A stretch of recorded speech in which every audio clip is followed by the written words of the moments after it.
నా క్వశ్చన్, మీరు ప్రసాదం తినరాల్సిన ఉన్నప్పుడు ఇప్పుడు కూడా తింటా. ఇప్పుడు తింటురా? ఎప్పుడైనా తింటా. రైట్. బైబిల్లో ఏమన్నా ఇతర మతాలకు సంబంధించినటువంటి ప్రసాదాలు తినకూడదని ఉందా? అంటే ఉంది. ఏ విగ్రహానికి అర్పించింది తినొద్దు, వాళ్ళ విశ్వాసాన్ని నమ్మితే తినొద్దని ఉంది. ఇప్పుడు వినాయక చవితికి వినాయకుడు ముందు పెట్టి పూజలు చేసినటువంటి ప్రసాదం పెడితే మీరు తింటారా? నేను ప్రార్థన చేసుకుని తింటా, ఎందుకంటే నేను వినాయకుడిని నమ్మను కదా. నేను వినాయకుడి దగ్గర పెట్టిన ప్రసాదం నేను మీకు పెడతా, మీరు తింటారా? తింటాను అంటున్నాను కదా, తింటాను.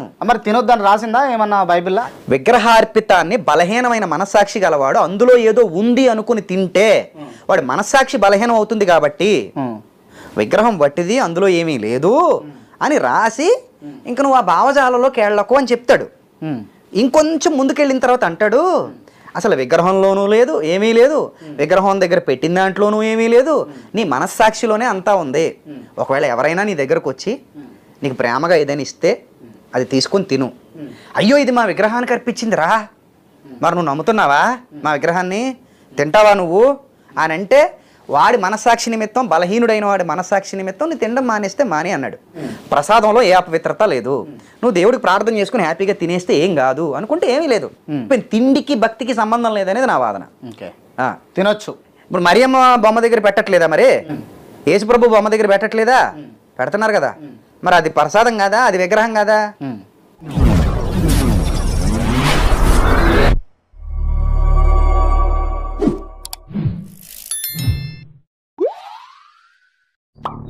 ప్రైజ్ లార్డ్ ఫ్రెండ్స్, మన హైందవ సోదరులు విగ్రహారాధన చేసి విగ్రహాల దగ్గర ఉన్నటువంటి ఆ ప్రసాదాన్ని తీసుకొచ్చి మనకి తినమని చెప్తారు. ఇక్కడ కాన్సెప్ట్లో ఖచ్చితంగా వాళ్ళు హైందవులు ఆ విగ్రహారాధన కాన్సెప్ట్లో విగ్రహంలో దేవుడు ఉన్నాడని వాళ్ళు నమ్ముతారు. ఆ దేవుడి యొక్క ఆశీర్వాదం ఆ ప్రసాదం పైన ఉన్నదని నమ్ముతారు. అది మనల్ని తినమని కోరుతారు. ఖచ్చితంగా హైందవుల ఉద్దేశంలో విగ్రహాల్లో దేవుడు ఉన్నాడని నమ్ముతారు కాబట్టి వాళ్ళు తీసుకొచ్చి ఇచ్చినప్పుడు ఖచ్చితంగా మనం దాన్ని తినకూడదని నా ఉద్దేశం అండి. ఇక్కడ షాలిం రాజు గారు మంచి వచనాలు చూపిస్తూ మనకి చెప్పారు. ఆ మాటలు వినండి. చివరిలో నేను ఒక మంచి వాక్యాన్ని చూపించి ఈ విషయాన్ని ముగిస్తాను. దుర్బోధకులు ఇలాంటి బోధ చేస్తున్నారు, మరి వాళ్ళ సంగతి ఏంది? ఆ బోధన ఎలా తీసుకోవాలి? స్వీకరించాలా, తిరస్కరించాలా? కాపరిత్వం అంటే ఏంది? అదే కాపరిత్వం అంటే తోడేళ్ల బారిన పడకుండా మందను కాపాడాలి. తప్పుడు బోధ చేసి రక్షణలోకి వచ్చిన వాళ్ళను కూడా అవిశ్వాసంలోకి తీసుకెళ్లే భ్రష్ట సమాజం ఒకటి ఏర్పడింది. వాళ్ళు సందేహం లేకుండా ఘోరమైన అబద్ధాలు ఎన్నో వాక్యంలో మాట్లాడుతూ ఉన్నారు. వాక్యమే చూపించి మళ్ళా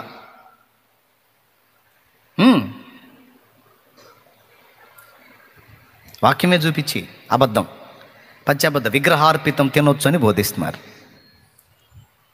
విగ్రహార్పితం తినటం అనేది రైట్ కాదు, అది యజబేలు బోధ అని ప్రకటన గ్రంథము 2వ అధ్యాయము 20వ వచనం నుంచి చదివితే, తుయతైర సంగపు దూతకు ఇలాగూ రాయుము అంటాడు. ఆయనను, నీ మీద తప్పు ఒకటి నేను మోపవలసి ఉన్నది, ఏమనగా తాను ప్రవక్త్రినని చెప్పుకొనుచున్న యజబేలను స్త్రీని నీవు ఉండనీచుచున్నావు, జారత్వము చేయుటకును విగ్రహములకు బలి ఇచ్చిన వాటిని తినుటకును, విగ్రహములకు బలి ఇచ్చిన వాటిని తినుటకును అది నా దాసులకు బోధించుచు వారిని మోసపరచుచున్నది. జారత్వము చేయడానికి ఒకని బోధ ప్రోత్సహిస్తుంది అంటే అది డేంజర్. విగ్రహార్పితం తినడానికి ఒకని బోధ ప్రోత్సహిస్తుంది అంటే అది డేంజర్, అది మోసపరచు బోధ అని క్లియర్గా చెప్పేశాడు. ఎవరైనా నాకు ఏదైనా పదార్థం తీసుకొచ్చి ఇస్తే నేను తినేస్తానండి. ఎందుకంటే వాడు ఎక్కడ పెట్టాడేమో నాకు అనవసరం, ఎక్కడ పెట్టాడేమో నాకు అనవసరం అండి. నేను పిచ్చి లాజిక్ లేని చూడను. ఇది దేవుడి సృష్టి, దేవుడి సృష్టి కాబట్టి నేను తినేస్తానండి. దేవుడి సృష్టి అండి, నేను తినేస్తానండి.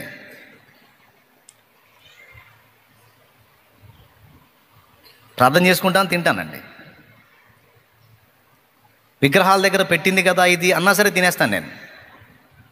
అందులో ఏమైనా ఉందా, ఇందులో ఏమైనా ఉందా, అందులో లేదు, ఇందులో లేదు, కాబట్టి నేను తినేస్తానని. అబ్బా ఏమి లాజిక్. మరి అట్లయితే 1 కొరింథీ పత్రిక 10వ అధ్యాయంలో ఒక్కసారి చూడండి ఏముందో. పౌలు మహనీయుడు ఏం మాట్లాడాడో చూడండి. బోధలు ఏమవుతున్నాయి, బోధలు ఎటుపోతున్నాయి. 1 కొరింథీ పత్రిక 10వ అధ్యాయము 18వ వచనం నుంచి చదువు. శరీర ప్రకారమైన ఇశ్రాయేలును చూడుడి, బలి అర్పించిన వాటిని తినువారు బలిపీఠముతో పాలువారు కారా? ఇక నేను చెప్పినదేమి? విగ్రహార్పితములో ఏమైనా ఉన్నదని అయినను విగ్రహములలో ఏమైనా ఉన్నదని అయినను చెప్పేదనా? లేదు గాని. అంతవరకు తీసుకొని విగ్రహముల్లో ఏమీ లేదు, విగ్రహార్పితములో కూడా ఏమీ లేదు అని పౌలే అన్నాడు కాబట్టి ఏమి ఉండదు ఇక తీసుకుంటే. తీసుకోకపోతే అందులో ఏదో ఉందని మనం నమ్మినట్టు అయిద్దని ఒక లాజిక్ చెప్పారు, బోల్డ్ లాజిక్ ఒకటి. ఈ లాజిక్ని చూపించి తీసుకోపోతేనే అందులో ఏదో ఉందని మనం నమ్మినట్టు అయింది, తీసుకుంటే అందులో ఏమీ లేదని మనం నమ్మినట్టు అయింది. కాబట్టి అందులో ఏమీ లేదని మనం నమ్ముతున్నాం కాబట్టి తీసుకోవచ్చు. ఆహా, అయితే లేదు అని లేదు కానీ ఆగో, లేదు అని పక్కన గాని అన్నాడు. గాని అని తగిలిన ప్రతి దగ్గర ఒక గూని ఉంటుంది, జాగ్రత్త చూసుకోవాలి అక్కడ. లేదు కానీ అన్యజనులు అర్పించు బలులు దేవునికి కాదు దెయ్యములకే అర్పించుచున్నారని చెప్పుచున్నాను. మీరు దెయ్యములతో పాలివారవుట నాకు ఇష్టం లేదు. అంటే దీని అర్థం ఏంది నాయనా? విగ్రహంలో ఏం లేదు, విగ్రహార్పితం ఏం లేదు, నువ్వు తీసేసుకోవచ్చు అని చెప్పాడా? అన్యజనులు అర్పించు బలులు దేవునికి కాదు, వాళ్ళకి తెలియదు దేవుడు. నేను చెప్పలా, వాక్యంలో ఉంది, దయ్యములకే అర్పించుచున్నారు. మీరు దయ్యములతో పాలివారవుట నాకు ఇష్టం లేదన్నాడు. అంటే అర్థం ఏంటి? మీరు తీసుకోవద్దు బాబు అని చెప్పాడు. అపోస్తల కార్యములు 15వ అధ్యాయము 19వ వచనం 28వ వచనం త్వరగా చూడు. కాబట్టి అన్యజనుల నుండి దేవుని వైపు తిరుగుతున్న వారిని మనం కష్టపెట్టక. అపోస్తల కార్యములు 15వ అధ్యాయం 19వ వచనం. విగ్రహ సంబంధమైన అపవిత్రతను, జారత్వమును, గొంతు పిసికి చంపిన దానిని, రక్తమును విసర్జించుటకు వారికి పత్రికలు వ్రాసి స్వీకరించుటక విసర్జించుటక, స్వీకరించుటక విసర్జించుటక అంటే విగ్రహార్పితం తీసుకోమన్నాడా, విసర్జించమన్నాడా? విసర్జించమని. రైట్. 3 నంబర్ 1 యెజబెలు చేసిన బోధల్లో ఒకటి జారత్వాన్ని ప్రోత్సహించింది. 2 విగ్రహార్పితాన్ని తీసుకోవచ్చని ప్రజలను మోసగిస్తుంది అన్నాడు. అంటే విగ్రహార్పితం తినొచ్చు అనే బోధ మోసపరచు బోధ. విగ్రహార్పితం గురించి ఏం చెప్పాడంటే అన్యజనులు అర్పించు బలులు దేవునికి కాదు దయ్యములకి అర్పించుచున్నారు అన్నాడు. 2 అందులో చేయి వేసిన వాడు దయ్యముల బలలో పాలు పంపులు పొందినట్టు అనే మాట చెప్పేశాడు. అది చేయొద్దు మీరు, నాకు ఇష్టం లేదు అది అన్నాడు. 2 3వది విగ్రహార్పితం విసర్జించాలి అన్నాడు. 28వ వచనం అపోస్తల కార్యం 15:28 స్పష్టంగా చెప్పాడు. అక్కడ చూడండి. విగ్రహములు అర్పించిన వాటిని, విగ్రహములకు అర్పించిన వాటిని, చాలు, రక్తమును గొంతు పిసికి చంపిన దాన్ని, జారత్వమును విసర్జించాలి. 4 చెప్పాడు, రక్తం తినొద్దని చెప్పాడు. పాత నిబంధనలో చెప్పాడు, క్రొత్త నిబంధనలో కూడా చెప్పాడు. ఆదికాండం 9లో చెప్పాడు, జంతువు యొక్క ప్రాణము దాని రక్తంలో ఉంటుంది కనుక జంతు శరీరాన్ని మీరు తినండి, కానీ రక్తమును మాత్రం నేలను ఓడ్చండి. ఎందుకంటే భూమిలో నుండి చేయబడిన ప్రాణి కనుక దాని రక్తం నేలలో ఓడ్చినప్పుడు ఆ ప్రాణి తిరిగి భూమికి చేరుతుంది. కాబట్టి శరీరంలో తిన్నా దోషం లేదన్నాడు. కానీ బ్లడ్ తినొద్దు, దాని ప్రాణం బ్లడ్లో ఉంటుంది కనుక దాని గురించి మిమ్మల్ని లెక్క అడుగుతానన్నాడు. అదే బ్లడ్ అండి. సండే రోజు మనం తీసుకొచ్చి కరివేపాకు కొత్తిమీర వేసుకొని బాగా ఫ్రై చేసుకొని నల్లగా చేసుకొని తింటాం చూడు, అది గుర్తుందా? ఎంతమందికి తెలుసు? ఆ టేస్టే వేరు కదా. తెలియనప్పుడు తింటే తిన్నారు కానీ ఇక తినమాకండి, అది వద్దన్నాడు. క్రొత్త నిబంధనలో కూడా చెప్పాడు దాన్ని విసర్జించు అని. ఓకే.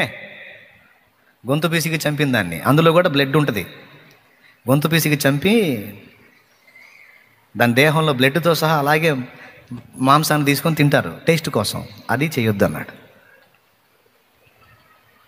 తర్వాత జారత్వం చేయొద్దు అన్నాడు. తర్వాత విగ్రహార్పితం స్వీకరించవద్దు, విసర్జించాలి అన్నాడు. ఇన్ని వచనాలు స్పష్టంగా విసర్జించు, స్వీకరించవద్దు, అది దేవుని పాత్ర కాదు, అది మోసపరచు బోధ అని ఇన్ని వచనాలు చెబితే ఏం కాదండి, తినొచ్చు, విగ్రహార్పితం తినొచ్చు, ఏం కాదు అని ఒకడు బోధిస్తుంటే వాళ్ళతో ఎలా ఏకీభవించాలండి? ఎలా ఏకీభవించాలి?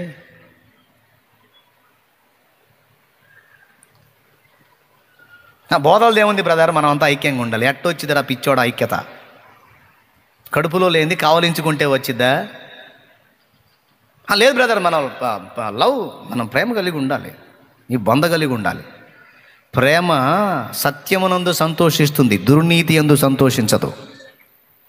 అది ప్రేమ.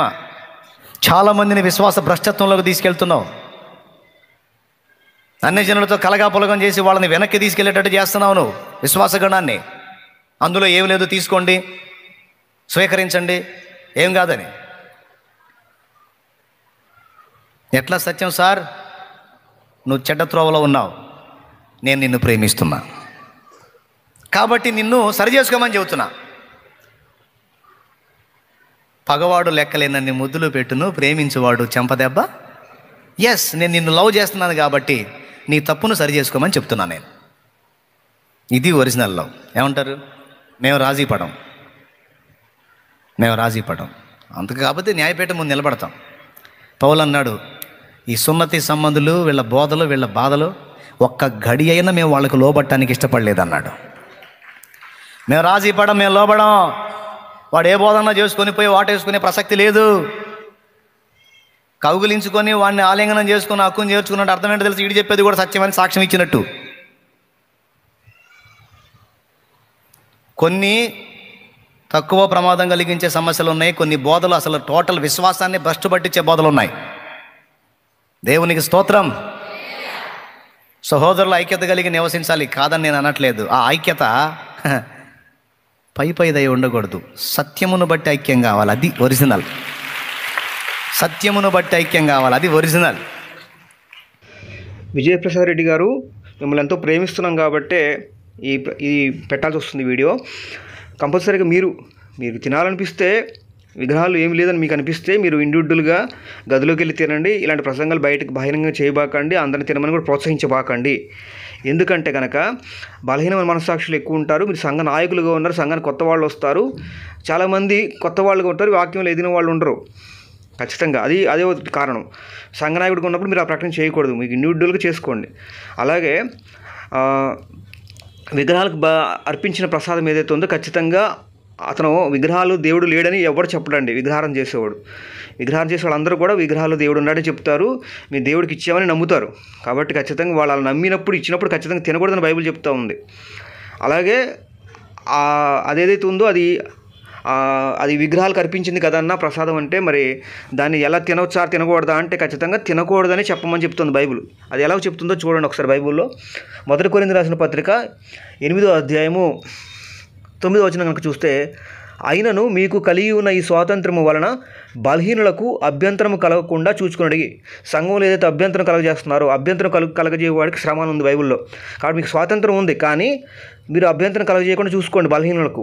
అలాగే ఏలైనగా జ్ఞానము గల నీవు విగ్రహముల యందు భోజన పంక్తిని కూర్చుండగా ఒకడు చూచినప్పుడు బలహీనమైన మనస్సాక్షి గల అతడు విగ్రహములకు బలి ఇవ్వబడిన పదార్థములను తినుటకు ధైర్యము తెచ్చుకోండి కదా.